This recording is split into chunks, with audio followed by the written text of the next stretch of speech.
Good evening, everybody. I'm in a very secret place that I can't tell you. I'll let you guess. It's definitely not the truck stop bathroom. Anyway, welcome back to Strongman Personal Finance. So, I got some videos planned for tomorrow, but I had sudden inspiration to make one tonight. And tonight we're going to talk about the difference between being frugal and being cheap. And I've got some personal stories I'm going to tell you about how Strongman back in the day used to be insanely cheap, not frugal, but cheap. Okay. You cannot let personal finance take over your life to such an extent that it governs your every thought, action, and mood. Because if you do, most likely you're going to crack because it just gets ridiculous. And when you hear some of these stories, you're going to laugh. So the first one, and the least ridiculous, is when I first got a job. So I graduated from my college in South Carolina, and I stayed at my college for about 6 months. They hired me on as a gold bar recruiter for my ROTC program. Now, gold bar recruiters are newly commissioned second lieutenants that hang around the school that they commission from, and their job is to help recruit the next generation of whatever you want to call it, heroes defending freedom for the college ROTC program. And they kept me around. So I graduated. I worked there as a civilian until I went on active orders. And then in October of 2011, I went on active duty orders. And that was my first time on active duty. And I started getting paid as a second lieutenant. So it was then, because I was living in a crappy one-bedroom apartment. I mean, I remember rent was like $400 a month. Like, think about that now. But it was $400 a month, and I was a second lieutenant. But yeah, so I would live in this apartment. Here's how cheap I was. Okay, here's how crazy I got about personal finance. I was like, I gotta save money so I can buy mutual funds. So what I did was, whenever I would drive to and from work, I would literally be stressed about using as little gas as possible. Now think about it. Back then, gas was probably like $1.90, $2 a gallon. It was so cheap back then. And my work was not that far from where I lived. Like, I could probably last 2 or 3 weeks on my Toyota Corolla, which I had back then, on a tank of gas. But I would literally stress about driving to and from work. And what I would do is when I would hit downhills, I would let go of the gas and just let the car slide down the hill to save gas mileage. And then when I went up hills, I would try to like perfectly hit the pedal to, make sure that I wasn't burning too much gas at any one time. And I would literally, like, every day back and forth, I would just be fixated on making sure that I didn't burn gas, that I drove as fuel efficiently as possible, to the point where it was just like, it was ridiculous. Okay. And I look back and I'm like, I could have done like side jobs. I could have done all sorts of stuff. I could have cut back on maybe 1 6-pack of beer instead of sitting there and literally stressing about the gas pedal and how hard I was hitting it to make sure I didn't burn too much money. So that was one ridiculous thing I did.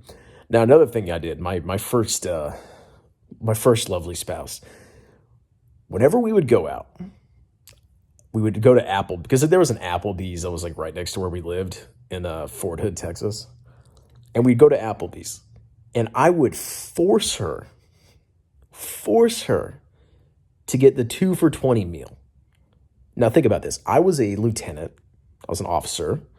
She was an officer. We had no kids. We had a car payment, but it was nothing. We had no kids. We were making bank. We were both getting our housing allowance, food allowance. Like, we were making a fortune, right? And I would make this girl get a 2 for $20 at Applebee's.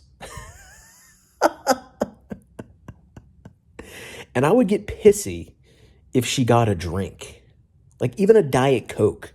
When I would go out, I would literally refuse to get a Diet Coke, even a Diet Coke that I love, because it was $2.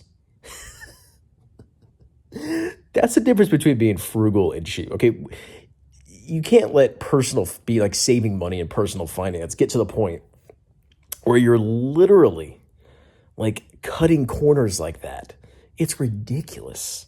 Okay, you cannot focus on cutting out a $2 Diet Coke and stressing about it and getting mad at your spouse for like wanting a drink. Like some people would get beer at the bar. I'd be like, what?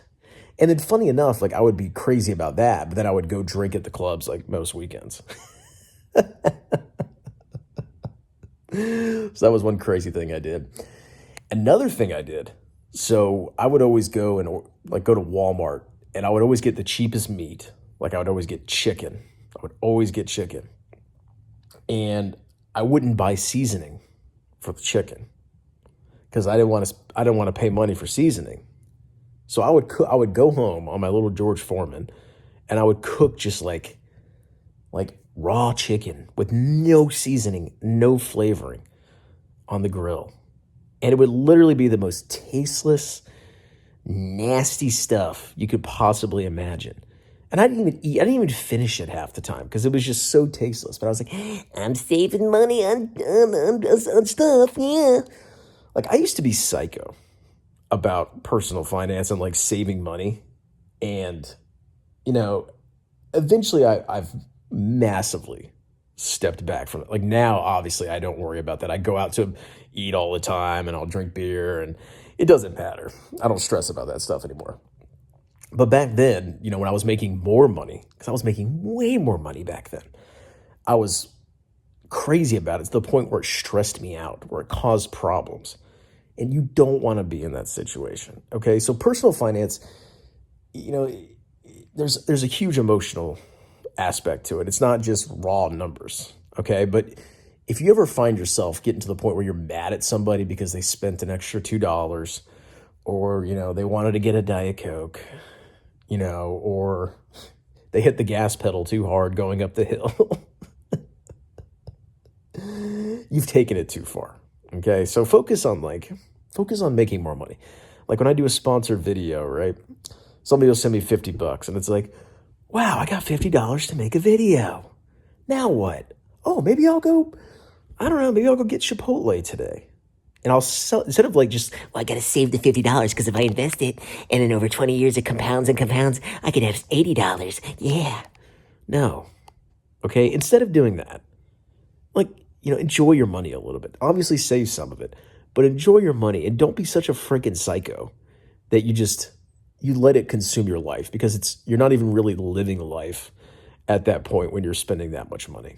So there's so many examples of me being cheap and it's actually cost me money, like buying last thing.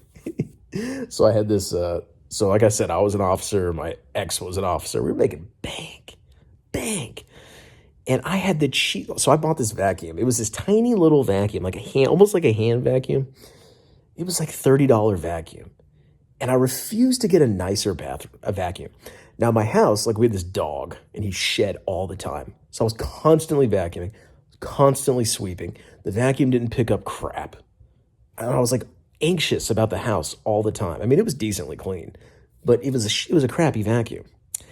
And I could have just dropped $80 back then, or maybe $100 back then, and got a decent vacuum and taken all that stress out of my life. But instead, I was like, no, I'm only spending $30 on this video. I'm not getting another vacuum. No. And the amount of stress that I suffered to save $60, $70 is ridiculous. Okay. So those are some stories from Strongman back in the day. But yeah, I don't do that anymore. It's okay to spend some money. All right. Talk to you later. Cheers.